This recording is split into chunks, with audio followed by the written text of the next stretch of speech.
Hi, my name is Arnold Gwabahizi, and today we are going to talk about art.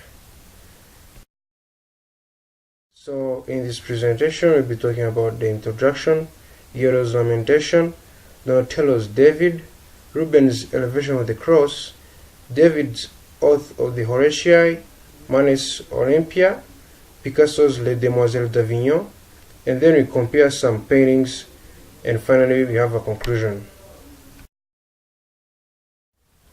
So, unlike in these current days, the world is dominated by technology. In the ancient times, the artists were more likely to be active through paintings, songs, poems, sculptures. And in this presentation, we're going to explore some sculptures and paintings that mark the history in ancient times. So we will start with the Lamentation. The Lamentation is a painting that was painted by Giotto di Bondone. It was painted in 1305. It depicts after the death of Jesus Christ. Christ has just been crucified, he has passed away, and now his followers, his family members, and the angels are all mourning his death. As you can see in the painting, there is the Virgin Mary that is crouching over Jesus Christ. There is Mary Magdalene at his feet, and there are some followers, and then there are some angels that are mourning in the sky. So this painting was painted using the medieval style of painting, which means it is very ancient and also simple. Like you can see the background where the angels are in the sky. It is just basic blue. There is not that very much detail, and also you can see that the bodies, the characters in the painting are all clothed except for Jesus Christ, of course, who was not crucified with clothes. And you can see that in the painting there are mostly the posture of grief. Every character in the painting is expressing grief in their own way. Some are throwing their arms, some are tearing their clothes, some are like they are holding their heads, like they are not in disbelief of what happened, which shows the different ways of expressing emotion.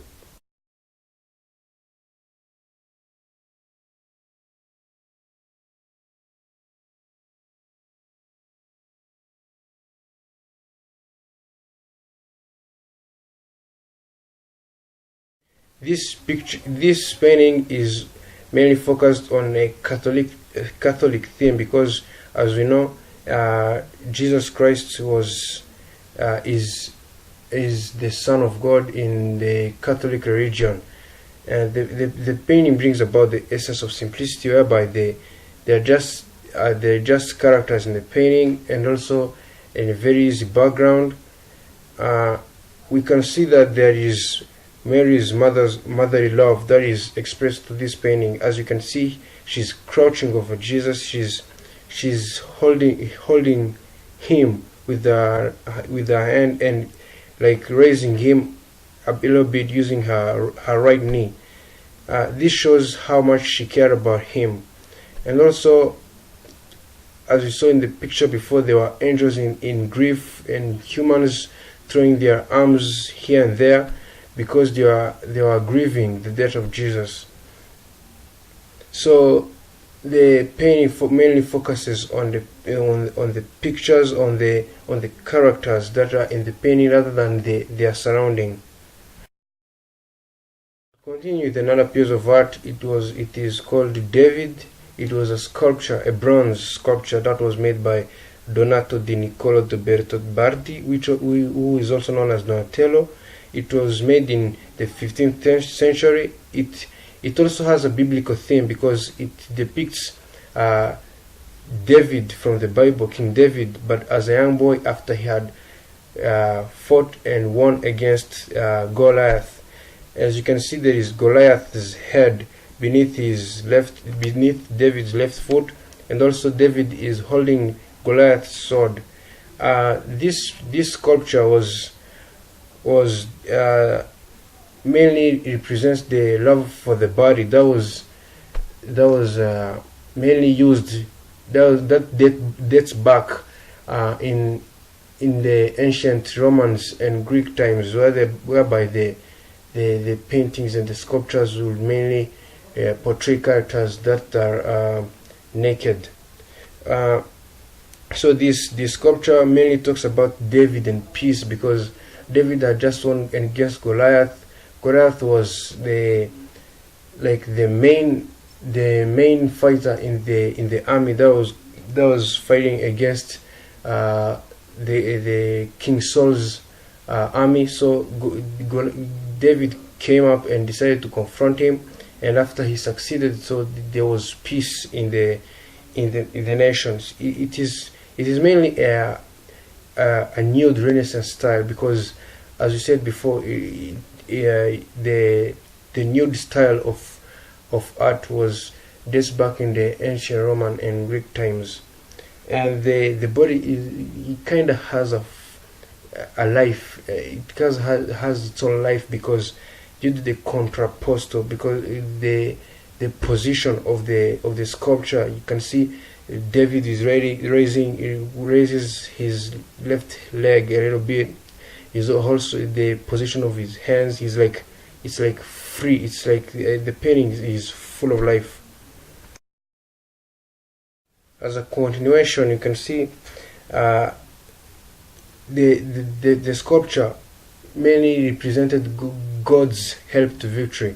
This sculpture was adopted by the Florentine people from Florence as a public icon, a symbol of freedom, because, as you know, in the Bible, God had helped David win against the Goliath's army, and also in the Florentine people had won with the help of God. They had won against the Duke of Milan. So this painting symbolized mainly the freedom and God's help to victory.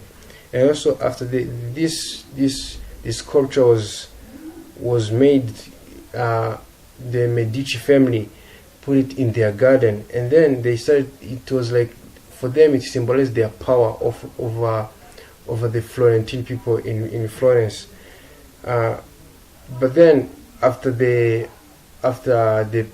Florentine people had chased the Medici family from Florence, they used the sculpture and they placed it in the town hall. It was viewed by everyone, and it was more a public icon than it was before.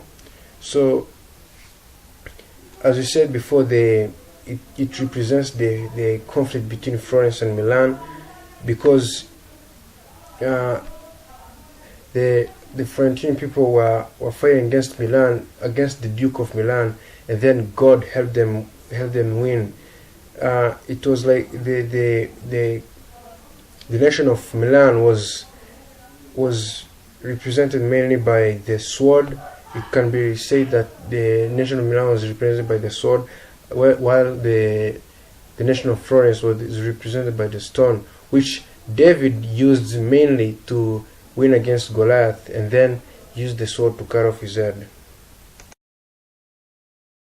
So another piece of art that is very interesting is the elevation of the cross. This painting was created by Peter Paul Rubens. It was made in 1610. It was the purpose of being put in a church, in a Catholic church, in front of the altar. So it depicts the crucifixion of Christ, but mainly the moment when they were putting his cross upright for the crucifixion. As you can see in the painting, there are several citizens that were trying to straighten Jesus's cross, and also Jesus who is on the cross nailed, and also the inscription on the top of the cross. This is a Baroque painting style, because meaning it's a European style of painting. It was a painting style that originated from Europe. It was mainly used in some forms of art like architecture, music, and art, and all those. But then it was also used in paintings.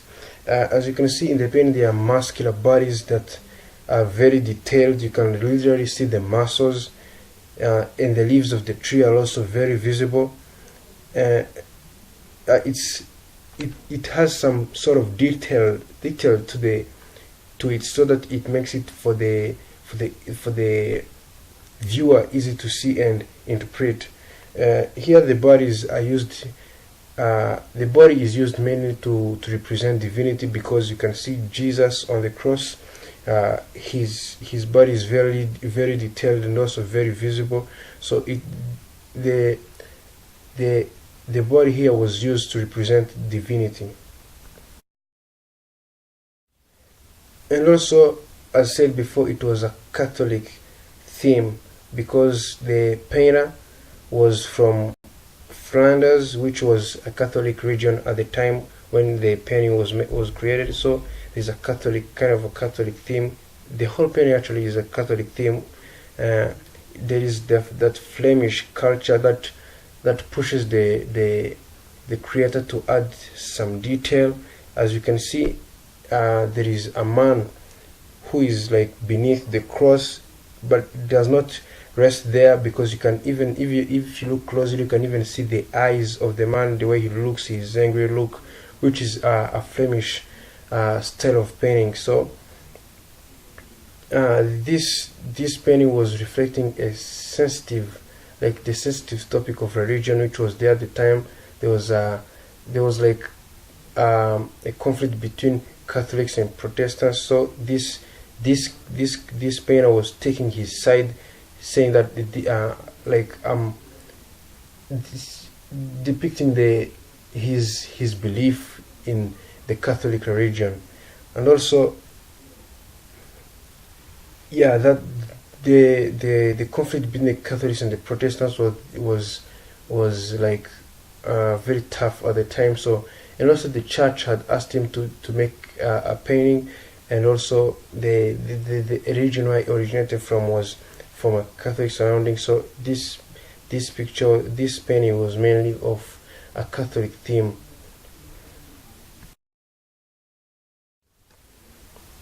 The next painting is called the Oath of the Horatia, or Le Serment de Horace in French. It was made by the French painter Jacques-Louis David. It was painted in 1784. So the main topic of the painting was the fight between Rome and Alba, and whereby instead of sending troops to fight, they decided to send 3 brothers from each side, so that they would fight, and the warrior that remained standing, his country would have won. And so here it is.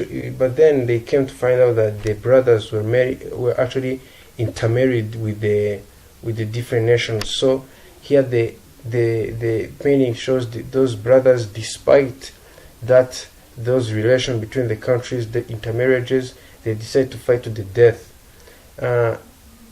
You can see in the painting that the 3 brothers, a father who's holding the swords as the brothers make their oath, and also 3 women and 2 children. Those women were the wives of the brothers that were going to fight.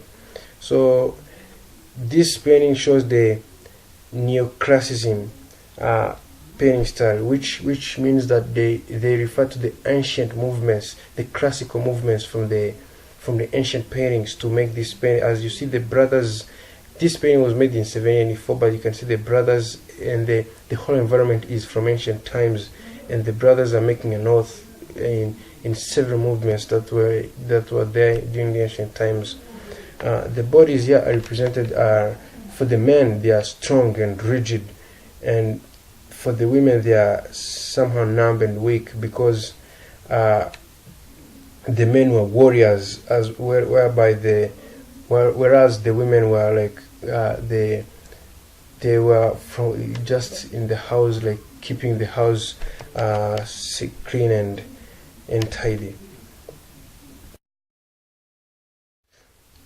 So in addition, this painting tries to show the philosophy that was there at the time, that women are not patriotic enough. They are mainly concerned with their feelings and their families, rather than being concerned with the whole nation.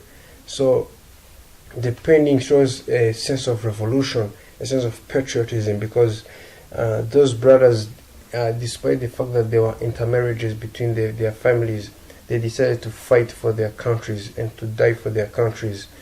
There was a strong sense of, as you can see, how the brothers are standing.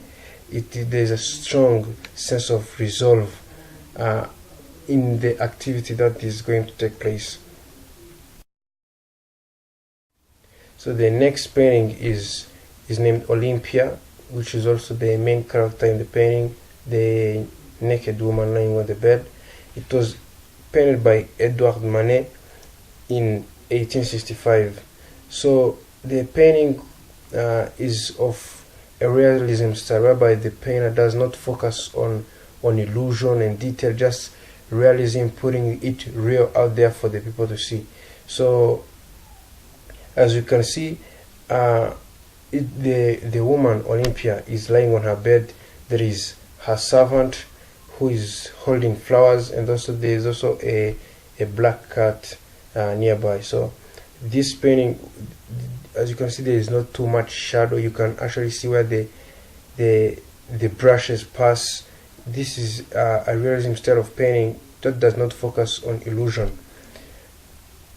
And here the body depicts sexuality rather than beauty, because as you can see, the woman, the Olympia, is naked without any piece of clothing, and it challenges the viewer to face his or her sexuality, because this painting is all about sexuality rather than beauty, because you can see the Olympia is not as pretty as all the other women that are usually painted, usually seen in other paintings. She's not exactly more beautiful than them. The painting also relates to the historical times, because there were many prostitutes named Olympia at that time, and the painting Olympia shows Olympia. She was like a prostitute, and she's not ashamed of her activities, which is why she confronts directly the viewer in the eye instead of looking away. As you can see from the picture above, which is named The Birth of Venus, she's the character is not looking at the audience, but the picture below of Olympia, she's looking directly at the viewer, confronting, which brings a sense of realism in the painting.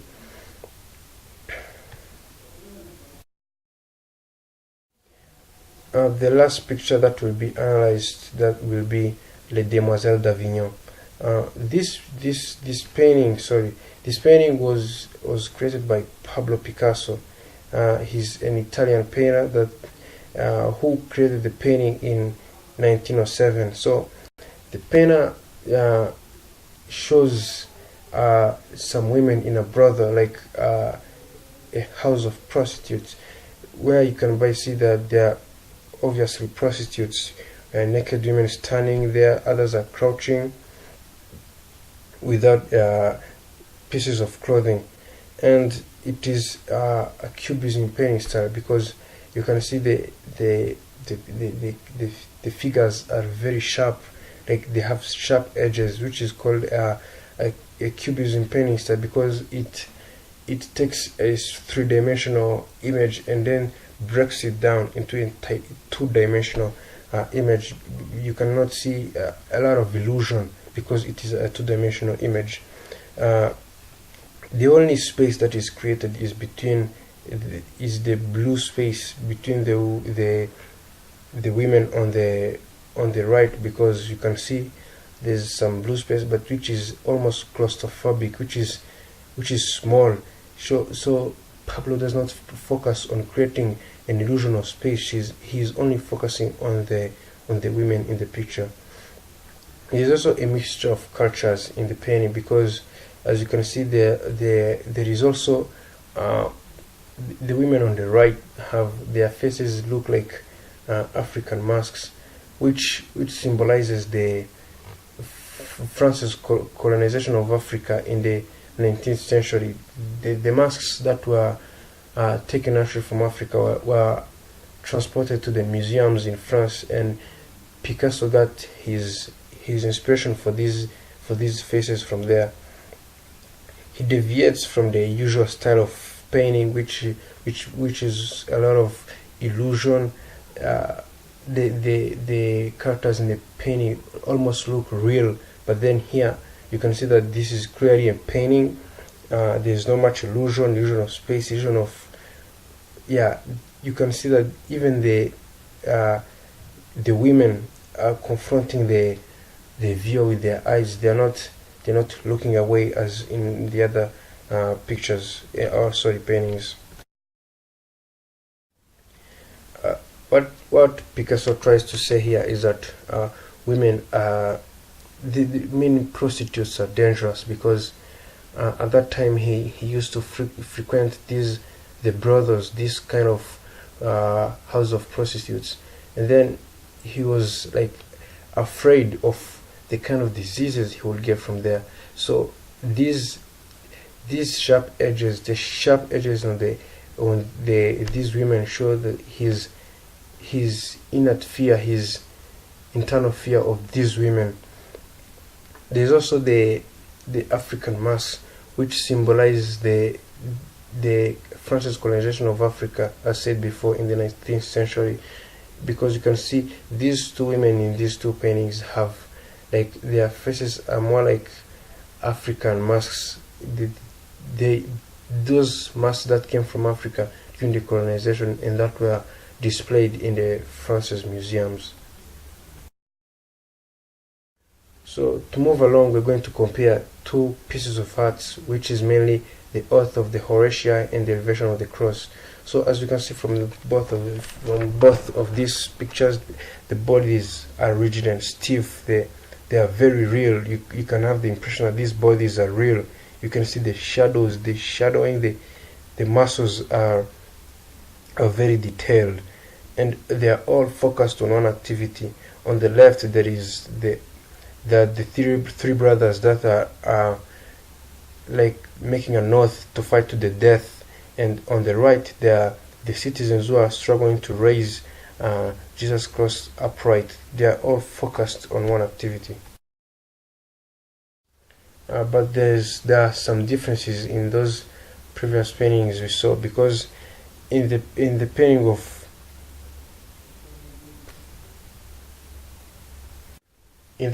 the Elevation of the Cross, the body represents divinity as portrayed by Jesus Christ, but in the Earth of the Horatii, the body represents patriotism, strength, resolution, because the three brothers were very, very resolved to fight to the death for their countries.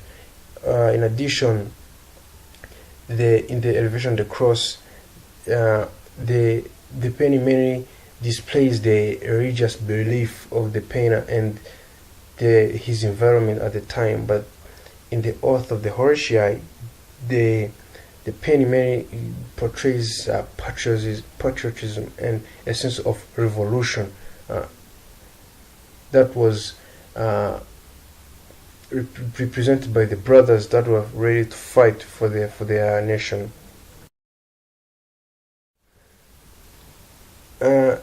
So these paintings are related to the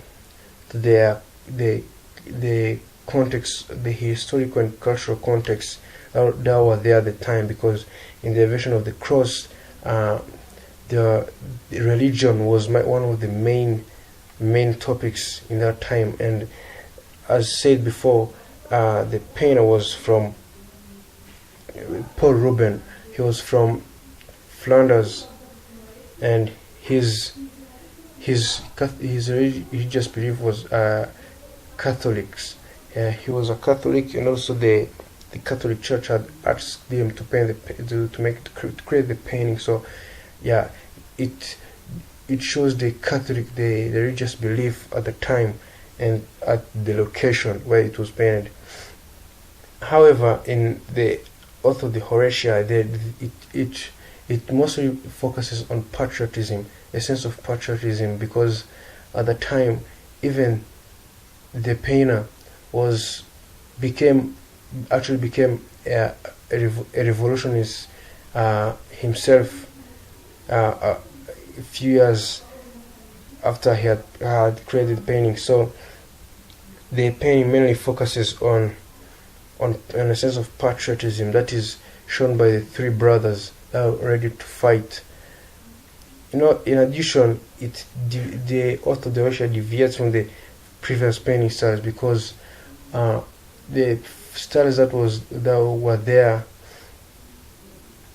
in France, they were Rococo painting style, where they are not the same as the one seen in the author of the Horatii, as you can compare from the two paintings below.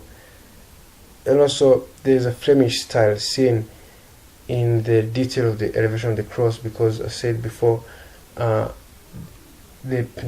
painter Paul Rubens had a Flemish background, which means he was compelled, he was pushed, he was driven to including a lot of detail in the painting that he was making. And so, as a conclusion, artists use their talent in art to reveal their messages, but then the pieces of art are made in different timelines and different years. So one has to understand the background concept, the historical concept, the cultural concept, in order to analyze the painting and understand its full meaning. Thank you very much for your attention.